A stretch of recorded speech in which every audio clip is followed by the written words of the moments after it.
UP में कानून व्यवस्था सुधारने के लिए अखिलेश यादव सरकार ने बड़े बड़े दावे किए। पुलिस को तेज बनाने के लिए नई एसयूवी दी गई, फरियादों की गुहार सुनने के लिए हाईटेक कंट्रोल रूम बनाए गए। लेकिन बुलंदशहर गैंगरेप कांड के बाद यह साफ हो गया कि जब तक यूपी पुलिस की सोच नहीं बदलेगी तब तक सुविधाओं और संसाधनों से कुछ भी हासिल नहीं होगा। यूपी पुलिस की सोच कितनी बेतुकी है, अब इससे भी पर्दा उठ गया है।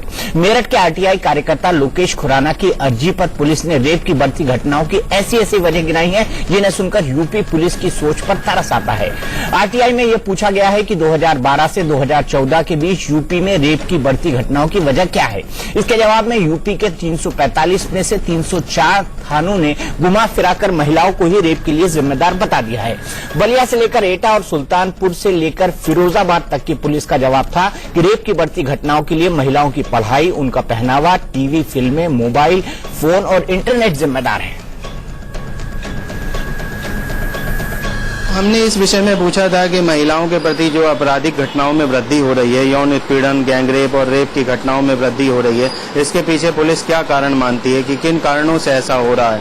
तो पुलिस के जो जवाब आए हैं उन जवाबों में कहीं ना कहीं इसको मोबाइल के लिए दोषी ठहराया गया है, कहीं महिलाओं के पहनावे पर इसमें व्यक्तिगत टिप्पणी कर दी गई है, कहीं निर्धनता, अशिक्षा और मनोरंजन के कारणों को इसके लिए दोषी ठहराया गया। अभी इस आरटीआई की जो भी जवाब किया है उसकी हमने समीक्षा नहीं की है, उसको हम देखने के बाद ही कुछ कह पाएंगे। तो हमारे साथ इस मुद्दे पर कई सारे खास मेहमान जुड़ेंगे, लेकिन इस हकीकत के साथ साथ उत्तर प्रदेश पुलिस की एक और हकीकत देखेंगे। हम यूपी पुलिस की सोच पर बड़ी बहस शुरू करें उससे पहले यूपी पुलिस की कार्यशैली का एक नमूना दिखाना जरूरी है। यह मामला पूरी उत्तर प्रदेश के कुशीनगर जिले का है, जो पूरी दुनिया में भगवान बुद्ध की समाधि के लिए मशहूर है। कुशीनगर जिले के तरिया सुजान इलाके में 27 जुलाई की रात एक नाबालिग लड़की के साथ गैंगरेप हुआ। पीड़ित लड़की का आरोप है कि पहले तो 100 नंबर पर फोन करने पर भी पुलिस नहीं आई, फिर गांव की पंचायत ने सुलह कराने का दबाव डाला। पीड़िता जब एफआईआर दर्ज कराने थाने पहुंची तो वहां उसके भाई और मामा को ही पुलिस ने पीटकर हवालात में बंद कर दिया। बड़े अफसरों से शिकायत करने पर पुलिस ने एफआईआर दर्ज की तो गैंगरेप के मामले को रेप में बदल दिया गया। हमारा मुंह दाब कर ले गए थे दूधनाथ के खेत में, हम भागा, हमारा को जबरदस्ती मार को बेहोश कर दिया है। 3 आदमी हमारा साथ बलात्कार किया है और 4 आदमी भाग गया है। उधर टार्च बार के देखा, चारों तरफ तो नहीं दिखाई, पूरब साइड में 12 टार्च तो गुनगुनाहट सी आवाज सुनाई आई। मैं उधर की ओर गया तो 7 लोग देखा कि मेरे बहन को पूरा कपड़ा उतार दिए थे या उल्टा सीधा काम कर रहे थे। मैं जब तक गया तब तक वो लोग सातों भाग गए। वह समझौता के विषय में हमको दबाव देती थी। मैंने कहा कि हमसे ऐसी बात नहीं होगा। हमको उठाकर बंद कर दिया, गाली गुप्ता देते हुए कटघरा में जाकर के 4-5 घंटा हमको ऊपर चला दिया। वीडियोग्राफी करते हुए उसका बयान रिकॉर्ड किया गया। 161 के बयान में उसने एफआईआर की तारीफ की है, तस्दीक किया है और इसके बाद आज 164 का बयान किया गया है। परिजनों का ये भी कहना है कि पुलिस ने जबरदस्ती लॉकअप में डाल के तहरीर बदलवाई और एक आदमी के नाम से तहरीर दिलवाई। यह बात मेरे संज्ञान में नहीं है और ऐसा पुलिस नहीं है। तो देखिए, एक से बड़े एक इंसिडेंट। पहले तो सोच की बात, क्योंकि सोच से ही सब कुछ होता है। हम समाज में सोच बदलने की बात करते हैं, लेकिन हम उत्तर प्रदेश पुलिस की सोच क्यों नहीं बदल पा रहे हैं, ये बड़ा सवाल है। और क्या इस सोच को बदल पाए अखिलेश यादव 4.5 साल में? कम से कम ऐसा तो दिखाई नहीं देता। ऊपर से कुशीनगर की घटना जो बताती है कि किस तरह से असंवेदनशील है पुलिस। बिल्कुल पूरी तरह से कानून के खिलाफ काम कर रही है पुलिस कुशीनगर के अंदर, जिस तरह की घटना वहां से सामने आई है। सबसे बड़ा सवाल यहां पर है कि क्या उत्तर प्रदेश पुलिस की सोच हमेशा से ऐसी रही है? इसी पर बात करने के लिए हमारे साथ कई सारे खास मेहमान हैं। हमारे साथ विक्रम सिंह जी है, जो कि एक्स डीजीपी हैं उत्तर प्रदेश पुलिस के। सुरेंद्र भदौरिया और गौरव भाटिया बीएसपी और समाजवादी पार्टी से जुड़ेंगे। रीता बहुगुणा जोशी जी है, स्पोक्स पर्सन है कांग्रेस की। सुधांशु त्रिवेदी जी है, नेशनल स्पोक्स पर्सन है भारतीय जनता पार्टी के। और सीनियर वकील रेखा अग्रवाल जी हमारे साथ है। सबसे पहले विक्रम सिंह जी, मैं आपसे जानना चाहूंगा, क्या उत्तर प्रदेश पुलिस की सोच यही है? क्या उनको यही लगता है कि इतने सारे थाने हैं, उनमें 300 से ज्यादा थाने जवाब दें, मोबाइल फोन, इंटरनेट, पहनावा, ये सब जिम्मेदार है रेप के लिए? बिल्कुल नहीं, ये अत्यंत दुर्भाग्यपूर्ण है दीपक जी। और जैसा कि आपने कहा कि सोच जैसे होंगे नेत्र वैसा होगा दर्शन। ये एक कुंसित मनोवृत्ति का द्योतक है। फिर इसका क्या तर्क है कि प्रौढ़ाओं के साथ, 80 साल की बुजुर्ग महिलाओं के साथ, लाशों के साथ, 6 महीने की बच्चियों के साथ उन्होंने कौन सा पहनावा, इंटरनेट और मोबाइल का प्रयोग किया है जो उनके साथ ये अमानवीयकृत होता है। ये सोच की बात है, लचर पुलिसिंग की व्यवस्था है और पुलिस का एक बहुत ही ढुलमुल रवैया है, असंवेदनशील रवैया है, जिसके कारण बलात्कार बढ़ रहे हैं। असंवेदनशील रवैया पुलिस का, इस पर मैं आऊंगा जब गौरव भाटिया हमारे साथ जुड़ेंगे, स्पोक्स पर्सन समाजवादी पार्टी के। लेकिन उससे पहले रेखा जी, मैं आपको एक लीगल पॉइंट पर जोड़ना चाहूंगा। क्या पुलिस की जिस तरह के मॉडर्न लॉ हैं वीमेन सेफ्टी के लिए, उसकी डिसेंसी के लिए, उसके बारे में क्या सोचे क्या ना सोचे, क्या लिखे क्या ना लिखे, मुझे आप ये बताइए कि क्या इनकी पूरी दलील गैर कानूनी नहीं लगती आपको उत्तर प्रदेश? बिल्कुल गैर कानूनी और गैर जिम्मेदार जिस तरह की उनकी मनोवृत्ति लगती है, मुझे लगता है कि यूपी पुलिस की, तो ये एक कौतूहल की बात नहीं है कि उत्तर प्रदेश राज्य के अंदर इस तरीके से रोज यौन उत्पीड़न की घटनाएं जो हम देख रहे हैं और महिलाओं के साथ बलात्कार जो हो रहे हैं, चाहे वो किसी भी उम्र की हो, जो हाल ही के अंदर बुलंदशहर के अंदर हुआ है, जो अपने कुशीनगर का जो भी हादसा बताया, तो उससे लगता है कि जो उत्तर प्रदेश की जो पुलिस है उनको बेसिक कानून का ABC क ख ग ही नहीं मालूम है। तो वो अपना कानून जो भारतीय दंड अधिनियम है उसके बाहर Indian evidence act, criminal procedure code, भारतीय दंड अधिनियम, जो ये जो 3 कानून हैं जिनसे हम हमारे देश के अंदर कानून को, ये क्राइम को रोकने की हम कोशिश कर सकते हैं, जो पुलिस की जिम्मेदारी है, उन तीनों कानूनों के बाहर निकल के एक अपनी ही, जैसे कहते हैं कि एक कुएं की मेंढक की तरह अपनी एक सोच बना रखी है कि जो महिलाओं के साथ ये जो यौन उत्पीड़न की जो ये घटनाएं हो रही हैं, उनके लिए मतलब समाज या कानून या पुलिस कहीं पर कोई जिम्मेदार नहीं है, महिलाएं खुद ही जिम्मेदार हैं। और इसके लिए पुलिस के ऊपर खुद इस तरह के अभद्र, अगर कोई भी पुलिस का अधिकारी इस तरह का गैर जिम्मेदार इस तरह का कोई बयान देता है, तो उनके ऊपर खुद गैर जिम्मेदार बयान देने के लिए हमें एक FIR दर्ज करनी चाहिए, क्योंकि वो उनकी सोच ही बताती है और ये दिखाती है कि वो इस तरह की बातें करके वो क्राइम का भी बढ़ावा दे रहे हैं। इस तरीके से जो गलत लड़के हैं, जो मनचले लड़के हैं, या जो विकृत बुद्धि के जो पुरुष हैं जो इस तरह के क्राइम करते हैं, आप एक तरीके से उनको इनडायरेक्टली एक गो अहेड सिग्नल दे रहे कि भाई तुम्हारी कोई गलती नहीं है, ये महिला ही है जो अपने ऊपर इन्वाइट करती हैं ट्रबल, उनके साथ बलात्कार करो। कभी वो मोबाइल यूज करती हैं, कभी वो इंटरनेट यूज करती हैं, कभी वो कपड़े पता नहीं कैसे करती हैं, वो बहुत पढ़ी लिखी है, तो अगर उनके साथ बलात्कार होता है तो वो ही जिम्मेदार है। इस तरह के गैर जिम्मेदार बयान अगर RTI के जवाब के अंदर दिए गए हैं, तो मुझे लगता है कि ये एक हाई टाइम हो गया जहां पर अखिलेश यादव जी को उठना चाहिए और अपनी जो पुलिस फौज जो है उनके ऊपर एक कड़ा से कड़ा एक एक्शन लेना चाहिए कि उन्होंने किस सोच के साथ, किस हिम्मत के साथ उन्होंने इस तरह का एक उनको एक इंकरेजमेंट दिया पुलिस को कि आप कुछ एक्शन मत लीजिए। बिल्कुल सुधांशु जी, मैं आपको यहां पर जोड़ना चाहूंगा। आपको नहीं लगता कि वक्त आ गया है कि उत्तर प्रदेश पुलिस की सोच पर सिर्फ एक ही प्रदेश की बात नहीं है, दुनिया के देश के सबसे बड़े प्रदेश की बात है, अब होम मिनिस्ट्री को इंटरवीन करना चाहिए और कहना चाहिए कि भाई साहब आप ये कौन सा लॉजिक दे रहे हैं, ये कौन से तर्क हैं? क्या मुंबई और दिल्ली में कम फिल्में देखी जाती हैं, कम इंटरनेट का इस्तेमाल होता है, या उत्तर प्रदेश से ज्यादा होता है? क्या यहां पर फैशन उत्तर प्रदेश के उन गांवों और कस्बों से ज्यादा नहीं है? तो दिल्ली और मुंबई या फिर बड़े शहरों में इस तरह की इस 161% वारदातें तो नहीं बढ़ जाती? आपको नहीं लगता कि होम मिनिस्ट्री का इंटरवीन करने का वक्त आ गया है?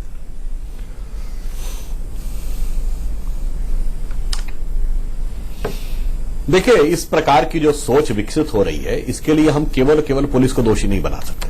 आपने कहावत सुनी होगी ना कि जैसा राजा होता है व्यवस्था की सोच भी वैसी बदल जाती है। जब इनकी पार्टी में स्थिति यह है कि इनकी पार्टी के मुखिया मुलायम सिंह यादव जी बलात्कार की घटनाओं के बारे में बहुत ही हल्के ढंग से व्यंग्यात्मक टिप्पणी करते हुए कह देते हैं कि लड़कों से गलती हो जाती है, जब इनके मुख्यमंत्री श्री अखिलेश यादव से कोई महिला पत्रकार बलात्कार के विषयों पे पूछती है तो वो ये कहते हैं आपके साथ कुछ नहीं हुआ ना, इसका मतलब सब कुछ ठीक चल रहा है। अर्थात किसी महिला को तब तक प्रतीक्षा करनी चाहिए जब तक उसके साथ अनहोनी ना हो जाए। और जब आजम खां जी इस ढंग की बात कर देते हैं कि भाई ये तो राजनीतिक षड्यंत्र के तहत हो रहा है, और अबू आजमी तो सीधे सीधे भाजपा का नाम ले लेते हैं कि भाजपा रेप करवा रही है, तो भाई जब आपका शीर्षस्थ शासन ऐसी मनोवृत्ति को बढ़ाएगा तो नीचे की व्यवस्था तो खुद ब खुद उसी हिसाब से ढलने लगती है। तो पुलिस भी उसी सोच के हिसाब से चलने लगती है जो समाजवादी पार्टी के नेतृत्व की राजनीतिक सोच है। दूसरा, मैं इसका कारण यह मानता हूं कि जब जब सपा की सरकार आती है तो अपराधियों को प्रश्रय देने की मनोवृत्ति बढ़ जाती है। वो अपराधी कोई भी अपराध करने वाला हो, वो बलात्कार करने वाला हो, डकैती करने वाला हो, जमीन पे कब्जा करने वाला हो, अपहरण करने वाला हो, फिरौती करने वाला हो, तो कहीं ना कहीं पुलिस भी उस विचार में आ जाती है कि भाई अपराधी पे कार्रवाई करोगे तो कोई ना कोई फोन आ जाएगा सत्ताधारी दल की तरफ से और उसको छोड़ना पड़ेगा। इस कारण से पुलिस के जो व्यावसायिक दक्षता थी, जो उत्तर प्रदेश पुलिस की एक क्षमता थी, वो भी पूरी तरीके से शासनकाल में इरोड हुई है, पूरी तरीके से ध्वस्त हुई है। इसलिए मैं इस समस्या को एक व्यापक बहुआयामी समस्या मानता हूं, जिसका मूल कारण मैं समाजवादी पार्टी के नेतृत्व की सोच और अपराधियों को प्रश्रय देने की उनकी प्रवृत्ति में देखता हूं। रीता बहुगुणा जी, कांग्रेस अब एक महिला यानी शीला दीक्षित जी के नाम का इस्तेमाल करके चुनाव मैदान में उतरेगी या उनके नाम को आगे करके उतरेगी। मैं आपसे जानना चाहता हूं, लखनऊ की विधायक के तौर पर आपको नहीं लगता कि इस विकृत मानसिकता के खिलाफ, जैसा रेखा अग्रवाल जी ने कहा, अपरोक्ष रूप से क्राइम को बढ़ावा देने के लिए एक एफआईआर की जरूरत है और आप वो एफआईआर कराएंगी? देखिए, पहले तो मैं ये कहना चाहूंगी कि अगर आरटीआई में इस प्रकार का जवाब सरकार में बैठे हुए पुलिसिया विभाग ने दी है तो ये इस बात को प्रदर्शित कर देती है कि उनकी मानसिकता कैसी है। और ये मानसिकता सिर्फ एक प्रदेश की नहीं, मैं समझती हूँ पूरे पुलिस फोर्स की जगह जगह पर है। क्यों? क्योंकि वो समाज से निकले हैं और जो भी समाज की सोच होती है वो कहीं ना कहीं उनको भी प्रभावित करती है। किसी गांव से, किसी कस्बे से, किसी शहर से वो आए हैं। और जहां तक यूपी का सवाल है, 2014-15 में रेप्स में यानी बलात्कारों में 161% वृद्धि हुई है। 161%। 2014 में रजिस्टर हुए केसेस करीब 3,500 और 2015 में उनको बढ़कर हो गए 9,000। तो आप ये सोच सकते हैं कि कितना व्यापक ढंग से या कितनी बुरी तरह से लोगों की हिम्मत इस प्रदेश में बढ़ी है। लेकिन जहां तक बलात्कार का प्रश्न है, आप अगर देखें तो सबसे अगर अव्वल प्रदेश कोई है तो मध्य प्रदेश है। सबसे आगे बलात्कार वहीं होते हैं और सामूहिक बलात्कार सबसे ज्यादा उत्तर प्रदेश में होते हैं। यहां तो कस्टोडियल रेप्स 200 के करीब कस्टोडियल रेप्स यानी कि जेल के अंदर रेप्स हो गए। तो अगर ये कहना कि कपड़ा पहनते हैं और मोबाइल रखते हैं या इनवाइट करते हैं, तो मेरी बात से भी ठीक है जो एक्स डीजीपी ने कहा कि भाई 80 साल की वृद्ध महिला या एक 6 महीने की बच्ची का जब बलात्कार होता है या गांव में जो एक औरत बिल्कुल साधारण गंदे कपड़े पहनी होती है उसका बलात्कार हो जाता है, तो असली बातों पर लोग नहीं जाते। और महिला आंदोलन आज से नहीं, पिछले कई दशकों से इस बात पे लड़ रहा है कि महिला को दोषी बनाना बंद करो और समाज की सोच को बदलिए, मानसिकता को बदलिए, पुलिस का सेंसिटाइजेशन करिए, महिलाओं को पुलिस फोर्स में बढ़ाइए। कितनी महिलाएं हैं उत्तर प्रदेश की पुलिस में या मध्य प्रदेश की पुलिस में? क्या रीता जी बिल्कुल अलग इशू की तरह जा रहे हैं। आपने एक जनरलाइजेशन वाली बात करी, उसका जवाब मैं विक्रम सिंह जी से लेना चाहूंगा। क्या आपको लगता है कि हर जगह पुलिस की सोच ऐसी है? कहीं इस तरह की सोच मुझे और कहीं आरटीआई में नहीं, क्योंकि 345 में से 304 थानों ने लगभग यही जवाब लिख के भेजा है। दीपक जी, एक कहा जाता है कि पुलिस में there is a cult of masculinity. महिला पुलिस कितने भी, महिला थाने कितने भी हो, there is a cult of masculinity. वो क्या है? इसको हंसी में, हल्के में और उपहास में टाल देना। जो वेदना रेखा जी की है और रीटा जी की है, उसको समझने की जरूरत है कि आपकी असंवेदनशीलता की पराकाष्ठा अगर ये है तो आपको यही देखने को मिलेगा, यहीं पर है और यहीं पर है। और ये जो राइट टू इंफॉर्मेशन का जवाब है, ये किसी हेड कांस्टेबल नहीं दिया है, ये अधिकृत प्रवक्ता ने दिया है और ये माना जा सकता है कि ये शासन का उत्तर है और शासन इस उत्तर से सहमत है, तभी ये निर्गत हुआ है। और अगर ये अंधेर हो रहा है तो दीपक जी आपको ये सोचना पड़ेगा कि ये बीमारी किस हद तक पहुंच चुकी है कि आप समझते हैं कि पहनावा, इंटरनेट, शिक्षा और इसके आधार के ऊपर रेप होते हैं। क्या पुलिस का कोई उत्तरदायित्व नहीं है? क्या अपराधियों की नकेल कसना पुलिस का कोई उत्तरदायित्व नहीं? बिल्कुल। गौरव भाटिया हमारे साथ जुड़ गए हैं। Gaurav Bhatia national spokes person है समाजवादी पार्टी के। गौरव जी, मेरा बड़ा सीधा सवाल है, क्या इंटरनेट, फिल्में, फैशन बड़े शहरों में कम होता है और उत्तर प्रदेश में ज्यादा होता है, इसलिए वहां पर एक साल के अंदर रेप की घटनाएं 161% बढ़ गई है और सबसे ज्यादा गैंगरेप की घटनाएं?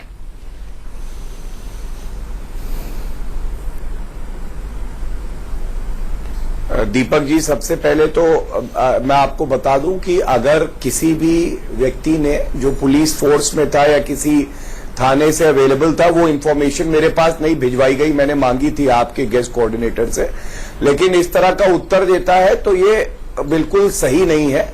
सबसे पहले तो ये कहना कि कोई क्या कपड़े पहन रहा है, क्या पहनावा है, या मूवीज देखने की वजह से क्राइम रेट बढ़ रहा है महिलाओं के खिलाफ, ये गलत है। ये उत्तर प्रदेश सरकार इसका खंडन करती है और इस पे हम कार्रवाई भी जरूर करेंगे। उत्तर प्रदेश सरकार का जवाब है, बड़ी साफ गोई से गौरव भाटिया जी, आप पहले मान लेते हैं फिर खंडन कर देते हैं।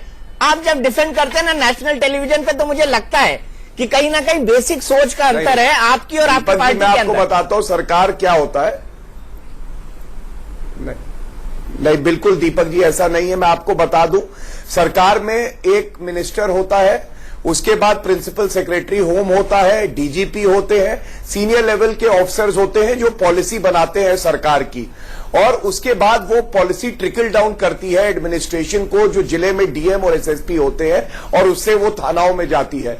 अगर आरटीआई एप्लीकेशन, आप मुझे जानकारी भी दे दें आरटीआई एप्लीकेशन किस जगह की है और क्या उत्तर आया, क्योंकि आपने ईमेल नहीं करवाया। 345 थानों में कि ये मुझे लगा कि आपको अपने राज्य के बारे में पता होगा। 345 थानों से जवाब मांगा गया, जो उत्तर प्रदेश के 345 थाने हैं उन सब से जवाब मांगा गया, और उसमें से 304 ने ये जवाब लिखा है। मैं वजह बता देता हूं आपकी कि तस्वीरें जो मीडिया में आई हैं वो डरावनी है, इसके चलते लोग प्रभावित होते हैं, फिल्मों से होते हैं, फैशन से होते हैं, पहनावे से होते हैं, ये सब रीजन बताए उन्होंने रेप के।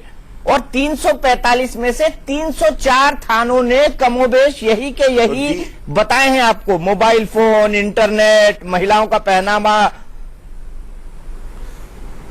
ये एक सीरियस नहीं। तो दीपक जी, इसमें सबसे पहला करेक्शन तो ये होना चाहिए कि आपसे गुजारिश करूंगा कि ये 304 थाने के जो जवाब आए हैं, जो मैंने पहले भी मांगे थे, आप इनको हमें भिजवा दीजिए, और मैं आपको ये आश्वस्त करता हूं कि इन पे कार्रवाई भी होगी, क्योंकि ये सोच उत्तर प्रदेश सरकार की नहीं है और यहां के प्रशासन और पुलिस की नहीं है कि किसी के पहनावे के रूप में हम देखें कि क्राइम हो रहा है। दूसरी बात मैं ये जरूर बताना चाहूंगा कि डीजीपी ऑफिस से की गई थी, गौरव भाटिया तो एक्सेस कर सकते हैं जो मैं समझता हूं बहुत ही अहम है। मैं कर लूंगा दीपक जी, हम लोग कर लेंगे। अच्छा, इससे पहले कर लूंगा, और जो है डीजीपी और प्रिंसिपल सेक्रेटरी होम इसका संज्ञान लेने के बाद इस पे कार्रवाई भी करेंगे। मतलब आप 304 के 304 थानों पे कार्रवाई करेंगे, ये घोषणा कर रहे हैं आप? तबादला करेंगे, क्या कार्रवाई करेंगे? क्या है दीपक जी, आपने अभी ये बात हमारे संज्ञान में लाए हैं। अगर त्वरित कार्रवाई ना हो तो आप कल फिर से इस पे चर्चा करिएगा। नहीं, तो मैं कल बुलाइएगा, कल फिर से इस पे चर्चा करूंगा। लेकिन सुधांशु जी ने बहुत महत्वपूर्ण बात बोली थी कि सोच क्या है समाजवादी पार्टी की, उस पर मैं सुधांशु जी को लाऊंगा, क्योंकि गौरव जी ने वो बात सुनी नहीं थी। सुधांशु जी, पहले मैं अपनी बात पूरी कर लूं दीपक जी, क्योंकि देखिए बिल्कुल कर लीजिए, बिल्कुल कर लीजिए। मैंने आपके प्रश्न का उत्तर पहले दिया। मैं ये जरूर बताना चाहता हूं, अभी दूसरे प्रदेशों में बाद में आऊंगा जो भाजपा शासित है, जिसका सुधांशु जी को इंट्रोस्पेक्शन करना होगा, लेकिन मैं आपको उत्तर प्रदेश की जानकारी दे दूं कि 1090 पावर लाइन उत्तर प्रदेश सरकार ने शुरुआत करी। सर्वोच्च न्यायालय ने इसकी तारीफ करी दीपक जी, और 3 लाख कंप्लेंट इससे रिड्रेस हुई। बुलंदशहर में चली क्या सर? पहला ऐसा प्रदेश है देश में जहां पे 75 फास्ट ट्रैक कोर्ट। इम्पैक्ट क्या है? देखिए दीपक जी, अगर मेरी बात पूरी नहीं होगी और आप बीच में रोकेंगे तो हम लोग कैसे एक अच्छी डिबेट कर पाएंगे, आप बताइए। अच्छा, चर्चा का जो रिजल्ट होना चाहिए भी कुछ पॉजिटिव होना चाहिए। मैं अपनी बात पूरी कर लूं। 4-5 अहम बिंदु हैं जो मैं कहना चाहता हूं, उसके बाद आप सारे पैनलिस्ट से कमेंट लीजिएगा।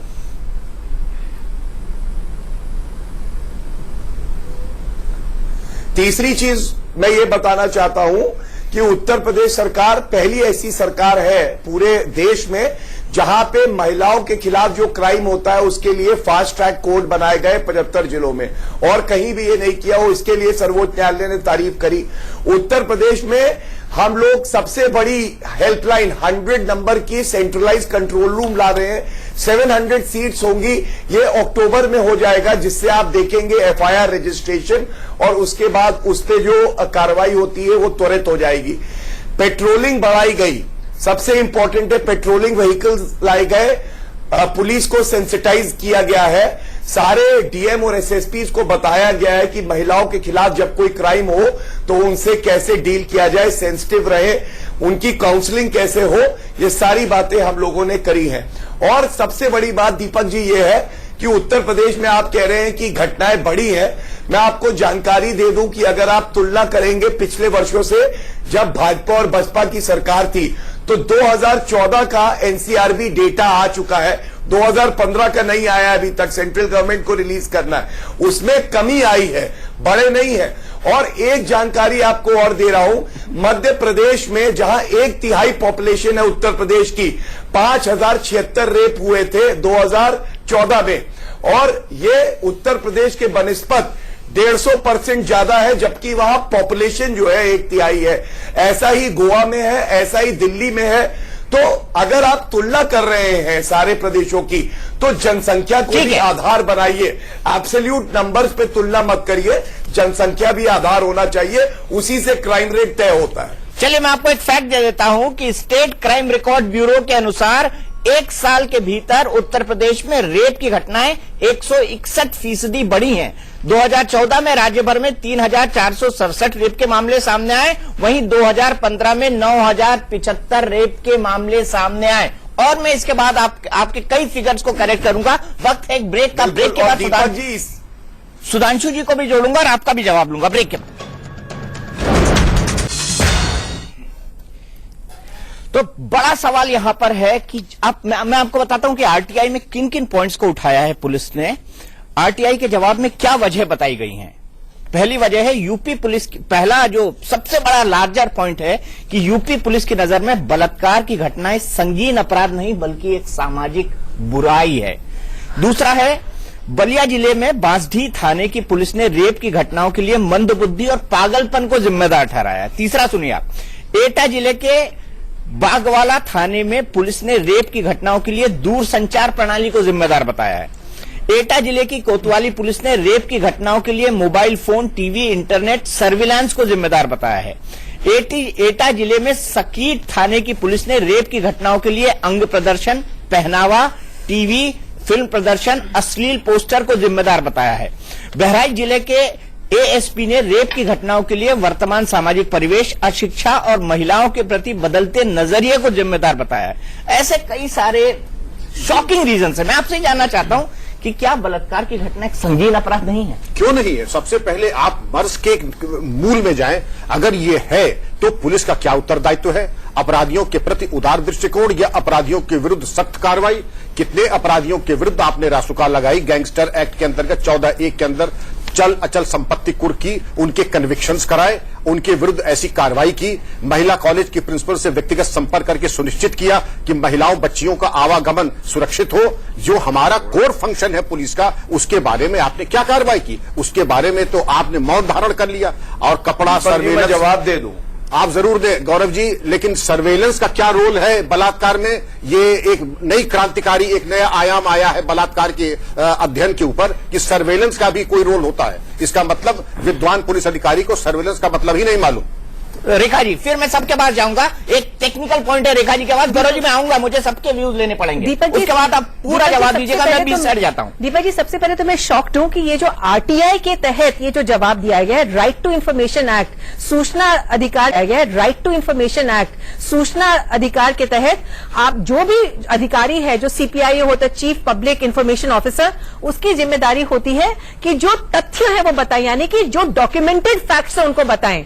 अपनी सोच बताने का प्रावधान ही नहीं है उसके अंदर, उसमें कहीं स्कोप नहीं है कि कोई सीपीआईओ जो पब्लिक अधिकारी हो अपनी सोच बताए। तो यहां पर जिस अधिकारी ने ये आरटीआई का जवाब दिया, उसके पास कौन से तथ्य थे? कौन से केस के अंदर किसी अक्यूज ने यह बताया था कि साहब मैंने उस लड़की का बलात्कार इसलिए किया क्योंकि वो अर्धनग्न का हालत के अंदर थी, क्योंकि वो इंटरनेट का इस्तेमाल करती थी, क्योंकि वो मोबाइल का करती थी? कैसे उस अधिकारी ने जवाब दे दिया? ठीक है सुधांशु जी, सोच की बात की है और सोच की बात ही आपने उठाई थी थोड़ी देर पहले। गौरव भाटिया जी नहीं सुन पाए थे मेरे ख्याल से। आपको उनको बताना होगा कि किस सोच की हम बात कर रहे हैं, क्योंकि सोच से ही सब कुछ निकलता है।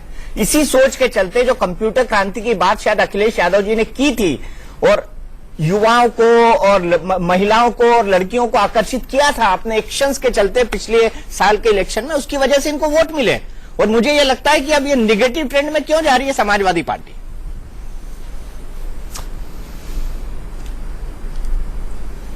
देखिए, मैं सोच वाली विषय का भी उत्तर दूंगा और पुरानी बात भी एक वाक्य में रिपीट कर दूंगा। उससे पहले मैं ये कहना चाहूंगा कि विक्रम सिंह जी ने एक बहुत अच्छी बात कही कि अगर इस विषय में हम टेक्नोलॉजी को दोष दे रहे हैं तो टेक्नोलॉजी का दूसरा उपयोग भी तो है। सर्विलांस में टेक्नोलॉजी का आजकल बहुत जबरदस्त उपयोग हो गया है, बड़े बड़े आतंकवादियों तक को उससे चेक कर लिया जाता है। तो भाई टेक्नोलॉजी का सही उपयोग करके भी आप इन लोगों के बारे में काफी जानकारियां अर्जित कर सकते हैं। तो मुझे लगता है कहीं ना कहीं यहां पर पुलिस की दक्षता के ऊपर एक प्रश्न चिन्ह जरूर है।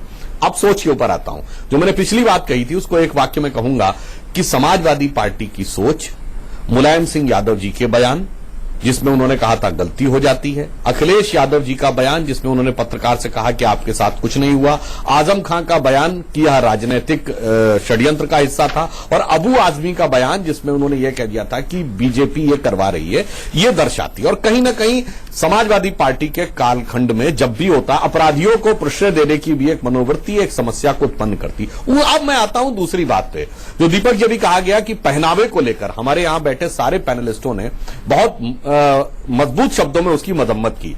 मगर मैं पूछना चाहता हूं हमारे जितने भी राजनीतिक प्रतिनिधि बैठे हुए हैं, भाई इसी उत्तर प्रदेश में तो तमाम लोगों ने आदेश किए हैं, फतवे दिए हैं कि ऐसा पहनावा होना चाहिए कि चेहरा भी दिखाई नहीं पड़ना चाहिए, वो बुर्के के अंदर रहना चाहिए। किसी ने कुछ बोला, चुप। बलात्कार के ऊपर यहां बैठ के हम लोग सब अपने हिसाब से संभाषण कर रहे हैं, मगर हमारे कांग्रेस, सपा, बसपा तीनों के प्रवक्ताओं को याद दिलाना चाहता हूं, उत्तर प्रदेश में ही इमराना के साथ बलात्कार हुआ। इससे ज्यादा त्रासदी किसी महिला की नहीं हो सकती है कि उसके ससुर ने उससे बलात्कार किया और फिर फतवा जारी हो जाता है कि वह अपने ससुर की पत्नी और अपने पति की सौतेली मां हो गई। सबने चुप्पी साध ली।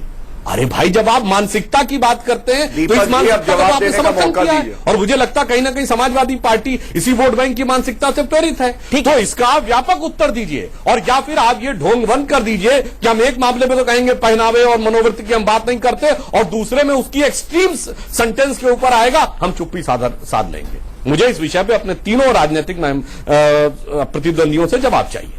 सबसे पहले सुधींद्र जी को लूंगा, उसके बाद गौरव जी आपके पास, क्योंकि सुधींद्र जी को अभी तक नहीं जोड़ पाए। सुधींद्र जी, क्या आपको लगता है कि सिस्टम ही बदल गया है? पूरा पुलिसिंग सिस्टम उत्तर प्रदेश में पूरी तरह से राजनीतिक हो गया है।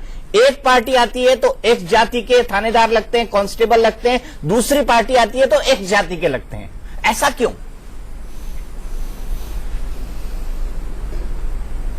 देखिए, निसंदेह ये हर पहलू से विचार करने का विषय है कि क्या ये सामाजिक कुरीति है, क्या ये राजनीतिक समस्या है, क्या ये उन लोगों के शासन में जिनके पास बाहुबल है, धन बल है और उस तरह की ताकत है जो एक गुंडा राज, जंगल राज में हुआ करती है, उस तरह के बल का प्रयोग करने से ये ज्यादा बढ़ता है।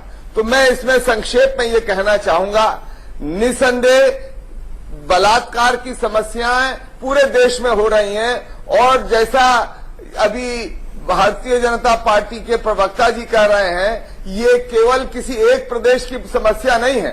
ये अपने अंदर अंतर्मुखी होकर देखें तो गैंगरेप हरियाणा के अंदर हो रहा है, मुरथल में हो रहा है, महाराष्ट्र के अंदर तो दलित लड़की का बलात्कार करके हाथ पैर काट कर उसको खेत में फेंक दिया जाता है, और फिर वही हालत गुजरात में जो हुई उसके पर। मैं उत्तर प्रदेश जो ये बहस का विषय है, मैं ये कहना चाहता हूं कि पुलिस अपनी जिम्मेदारी से बच नहीं सकती, और जो सरकार है उनकी ये सबसे बड़ी जिम्मेदारी है। और वहां पर जो सरकार में बैठे, चाहे वो सर्वोच्च अधिकारी हो, चाहे वो सर्वोच्च नेता हो जो पुलिस का इधर से उधर तबादला करते हैं, उनका माइंडसेट भी समझने की जरूरत है। वो कभी भी इस समस्या पर गंभीर हुए ही नहीं।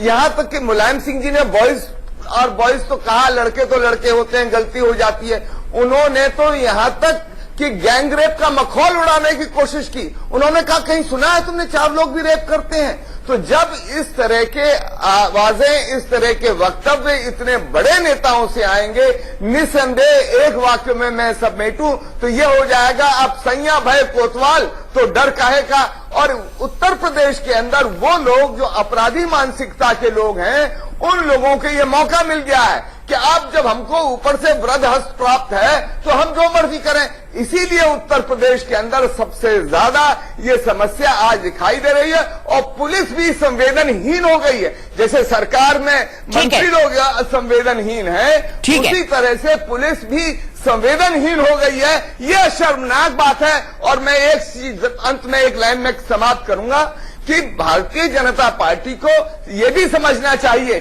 कि समाज में ताकतवर लोगों को केवल ताकत न दें, वो जो निर्धन लोग हैं, जो गरीब लोग हैं, ये समस्या सब जगह है, पर सबसे ज्यादा गरीब क्यों प्रताड़ित होते हैं, दलित क्यों प्रताड़ित होते हैं, महिलाएं ही क्यों प्रताड़ित होती हैं, इस पर कभी ये विचार नहीं करते हैं। केवल अपना वो देखते हैं कि एक धर्म के आधार पर देख लिया या और किसी ऐसे आधार पर मुद्दे को इस तरह से राजनीतिक रंग ना दे, इसमें कम सच्चाई है। सुरेंद्र जी, इसमें कम सच्चाई है। हर बैकग्राउंड की, हर तरह की महिलाओं के साथ अनफॉर्चुनेट चीज है, रेप होता है। गौरव जी का जवाब लूंगा, लेकिन गौरव जी 5:47 से मेरे ऑफिस से क्या क्या पुलिस ने कहा है, उसका जीस्ट का एक मेल आप तक पहुंच चुका था। मैं सिर्फ बताना चाहूंगा, मैं मान नहीं सकता मेरे ऑफिस ने आपको रिस्पॉन्ड नहीं किया। नहीं, देखिए दीपक भाई, इस पे मैं जो है सिर्फ इतना ही कहूंगा, मेरे पास मेल नहीं पहुंचा और जब प्रोग्राम में मैं आया तब पहुंचा, लेकिन मैं जो आपकी बात है उसका लब्बो-लबाब समझ चुका हूं और मैंने जवाब उस पर देने का प्रयास किया। मैं शुरुआत करूंगा इस बात से कि ये अधिकृत जवाब नहीं है और जो आरटीआई का जवाब कैसे अधिकृत नहीं होगा सर, एक कानून के तहत दिया गया जवाब है। गौरव जी, आप वकील हैं, जानते हैं इतना, ये कानून के तहत दिया हुआ जवाब है। अब दीपक भाई, आपको एक्शन ले रहे हैं उस ऑफिसर के ऊपर जिसने जवाब दिया? आपको तो डिपार्टमेंटल एक्शन लेना चाहिए ऐसे अधिकारी के ऊपर जिसने ऐसा इररिस्पॉन्सिबल जवाब दिया। सुन लीजिए दीपक जी, अब आपकी बात पूरी हो गई तो मैं बिल्कुल हम आपका कार्यक्रम के खत्म होने के बाद ये जो सारे जवाब है इन पे कार्रवाई जरूर होगी, पहली बात। अब सुधांशु जी ने कुछ प्रश्न किए तो मैं कहूंगा उनको उनके जवाब उस दिन मिलेंगे। सुधांशु जी, आप एक बार खुद से तो पूछिए, आप उत्तर प्रदेश के जो क्राइम होते हैं उस पर राजनीति करते हैं, आपके वरिष्ठतम नेता हैं, उन्होंने कहा कि निर्भया जैसी छोटी घटनाएं हो जाती हैं। मनोहर पारिकर जी ने क्या कहा, उन्होंने कहा कि जब रेप होता है किसी महिला का तो वो एक पुलिस इंस्पेक्टर को फेस करती है, लेकिन जब इंडस्ट्री लगानी होती है तो 17 पुलिस इंस्पेक्टर को फेस करना पड़ता है। और ऐसे तमाम नेता हैं। और मैं आपको क्राइम रेट के बारे में बता दूं, जो महिलाओं के खिलाफ अपराध है, ये एनसीआरबी डेटा कहता है छत्तीसगढ़ में 29% है और गोवा में 40% है। मध्य प्रदेश में देश में सबसे ज्यादा क्राइम है महिलाओं के खिलाफ, 42%। और उत्तर प्रदेश, जिसको आप रोज गाली देते हैं, कोसते हैं, जिसमें जो खराबी है वो आपके नेताओं भी की वजह से कि बयान देते हैं, 12.4% है महिलाओं के खिलाफ क्राइम। 4 गुना ज्यादा मध्य प्रदेश, छत्तीसगढ़ और गोवा में है, जहां भाजपा शासित राज्य है ये लोग। तो इसलिए अगर मीडिया हमसे सवाल करे, ये हमारी जिम्मेदारी है कि हम जवाब दें, जनता को हम जवाब दें, लेकिन भाजपा अपने गिरबान में एक बार झांके और उसके बाद उंगली उठाए। दूसरी बात मैं आपसे ये कहना चाहता हूं कि मुरथल में घटना हुई थी, सुधांशु जी, एफआईआर पहला कदम होता है जिसके बाद विवेचना होती है और इंसाफ मिलता है किसी पीड़िता को। मुरथल में जब रेप हुए तो आपने एफआईआर रजिस्टर करने से मना कर दिया। उन महिलाओं को कहा गया कि भाग जाओ, एफआईआर मत करना वरना जान से मार दी जाओगे। और उसके बाद उच्च न्यायालय ने जब हस्तक्षेप किया तब वहां पे एफआईआर हुई। हरियाणा में खट्टर जी बोलने नहीं आए जब एक लड़की के साथ दोबारा गैंगरेप हुआ और उसको इंसाफ नहीं मिला, कोई उस पर कार्रवाई नहीं हुई। तो मैं इतना ही कहूंगा कि आप हम पे कालक पोते, हम आप पे पोते तो पूरा समाज काला हो जाएगा। आप अपनी जिम्मेदारी को समझिए, हम अपनी जिम्मेदारी को समझ के जो सकारात्मक कदम उठा चुके हैं हम उस पर ध्यान देना चाहेंगे और इसी कदम को हम आगे बढ़ाते हुए विमेन्स पावर लाइन लाए हैं, पेट्रोलिंग बढ़ाई है, पुलिस को सेंसिटाइज कर रहे हैं, पुलिस रिफॉर्म्स ला रहे हैं। अभी मैंने बताया पूरे एशिया का सबसे बड़ा control room, centralize control room 3 महीने बाद उत्तर प्रदेश सरकार ला रही है। ये सब कदम ठोस कदम है, ये तू मैमे की बहस नहीं है कि आपकी तरफ उंगली उठाएं और बताएं कि कैसे महिलाओं, क्योंकि जो भाजपा शासित प्रदेश है वो महिलाएं भी हमारे देश की महिलाएं हैं, उनकी अस्मिता की भी चिंता हमें है, उनकी इज्जत भी। सर मैं बिल्कुल मानता हूं, आपने बहुत बड़ी बात बोली है गौरव जी, लेकिन मैं आपसे ये कहता हूं कि आप उन पर जाइए, उन पर बिल्कुल टिप्पणी कीजिए, एक राजनीतिक पार्टी के तौर पर ये आपका अधिकार है, लेकिन खुद अपनी गिरेबान में तो झांकिए कि आपकी पुलिस का रेप के बारे में क्या जवाब है, जो एक संगीन अपराध है। मैं इस मुद्दे पर आऊंगा ब्रेक के बाद, क्योंकि ब्रेक के बाद मुझे सुधांशु जी का भी जवाब लेना है और रीता बहुगुणा जोशी जी को भी अपनी बात करनी है। फिलहाल एक ब्रेक। तो यूपी में क्या फोन, फिल्म, इंटरनेट और पहनावे के चलते रेप होते हैं? कम से कम उत्तर प्रदेश के 345 में से 304 थानों का कमोबेश यही मानना है। इसी मुद्दे पर हम बहस कर रहे हैं। ब्रेक से ठीक पहले सुधांशु जी, आपसे कहा गया था कि आप गैर बीजेपी शासित राज्यों को तो देखते हैं, लेकिन बीजेपी शासित राज्यों के आंकड़ों का कंपैरिजन नहीं करते हैं। हकीकत क्या है?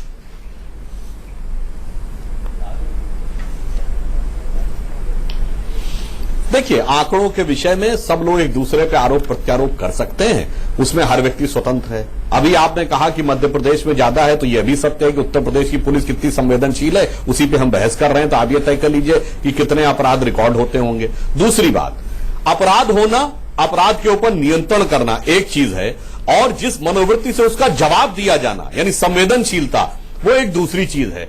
वहां पर अगर आप देखें तो जमीन आसमान का अंतर जाता है। हमारे किसी मध्य प्रदेश के नेता या चीफ मिनिस्टर ने कोई ऐसी प्रतिक्रिया की। दूसरी बात, देखिए गौरव जी, आप आंकड़े चाहे जो दे लीजिए, आप ये बताइए, अगर आप किसी भी व्यक्ति से पूरे भारत में ये कहेंगे, देखिए मैं हस्तक्षेप नहीं कर रहा था, आंकड़ों में सत्य नहीं है आपके साथ, जो आरएसएस कहे वो सत्य है। उत्तर प्रदेश की व्यवस्था, कानून व्यवस्था की स्थिति और गोवा और मध्य प्रदेश की कानून व्यवस्था की। अरे भाई, आप जो बोल रहे हैं तो मैं शांति से सुन रहा था, अब मैं बोल रहा हूं, मुझे शांति से सुनिए ना। आप जो बोल रहे थे मैंने कुछ नहीं हस्तक्षेप किया, आप कुछ भी बोलते रहे, अब मुझे बोलने दीजिए ना। कुछ सुन रहा हूं। आप किसी भी व्यक्ति से पूछेंगे, भारत के किसी भी कोने में खड़े व्यक्ति से, नहीं ये अगर आप एनसीआरबी का डेटा तो होम मिनिस्ट्री और गोवा की कानून व्यवस्था का डेटा ये कह रहा है, ये बात हास्यास्पद नजर आएगी। और दूसरी बात मैं ये कह रहा हूं, ये जो डेटा है ना सुधांशु भाई, ये एनसीआरबी बात बोलने दीजिए, गवर्नमेंट के अंडर में आता है। बात कह लूं तब आपको कहिएगा। क्या आप ये कह रहे हैं कि आपके आंकड़े ही सही? अरे भाई, आंकड़ा आंकड़े पे आप जो रखना चाहें सही है, अब मैं भी आंकड़ा दे लूं ना। तो मुरथल में एफआईआर नहीं हुई थी, हाईकोर्ट ने गपट लगाई, डांट लगाई, उसके बाद एफआईआर हुई, उस पर जवाब दे दीजिए।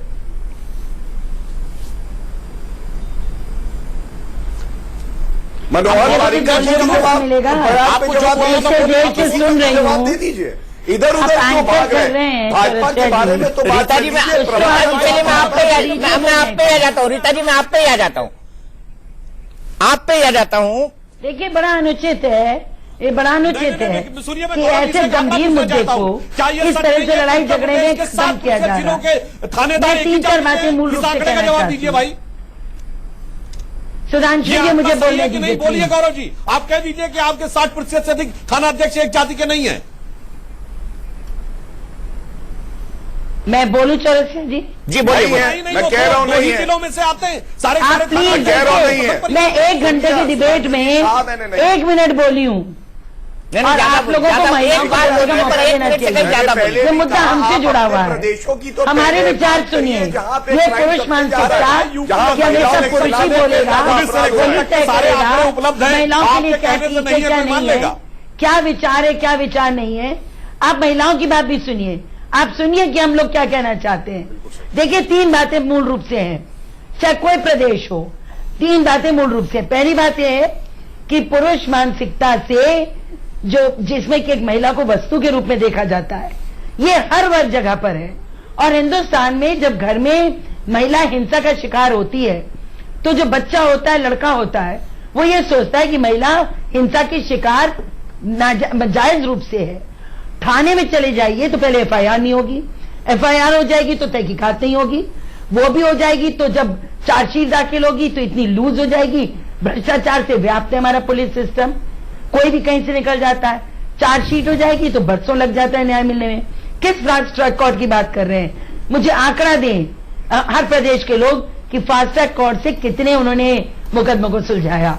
आज चाहे मध्य प्रदेश हो, उत्तर प्रदेश हो, दिल्ली हो, राजस्थान हो, हरियाणा हो, महाराष्ट्र हो, बंगाल हो, सारे बुरे हालत में है इस समय। कितना वहां पर रेप और महिला हिंसा हो रही है। आप मुद्दे को भड़का रहे हो। पुलिस की मानसिकता को बदलिए, महिला पुलिस की संख्या बढ़ाइए, संवेदनशीलता लाइए। और सचमुच इंटेंट में और इम्प्लीमेंटेशन में बहुत अंतर है। आपका इंटेंट हो सकता है कि हमने सेंटर खोल दिया, हम पुलिस का मॉडर्नाइजेशन कर रहे हैं, पर इम्प्लीमेंटेशन कहाँ है? आपका खुद आपको हटाना पड़ा बुलंदशहर में अपने एसपी को, क्योंकि उसने ठीक टाइम पे कार्रवाई नहीं करी इतने जबरदस्त गैंगरेप में। आपने वहां सब अधिकारियों को हटाया। हर बार यही होता है। अभी 2 महीने बाद वही अधिकारी किसी अच्छे थाने में पहुंच जाएगा, किसी अच्छे जिले में पहुंच जाएगा। तो प्लीज आप लोग ये लड़ाई झगड़ा मत करिए। अगर महिलाओं को न्याय दिलाना है तो प्लीज स्ट्रीमलाइन करिए सिस्टम्स को। और आप सेंसिटाइजेशन। एक लास्ट सेंटेंस गौरव भाटिया जी की तरफ से, क्योंकि पूरे हमले उन्हीं पर हैं, इसलिए क्लोजिंग कमेंट गौरव भाटिया जी आपका। और मैं आपको कल के लिए भी आमंत्रित करता हूं कि कल 8 बजे भी हम इस पर डिस्कशन करें, ताकि कल उत्तर प्रदेश सरकार ने क्या कार्रवाई की है इन तमाम 304 थानों पे ये साफ हो जाए। क्या मैं आपसे कमिटमेंट लेता हूं कि कल 8 बजे हम इसी पैनल के साथ फिर मिलेंगे?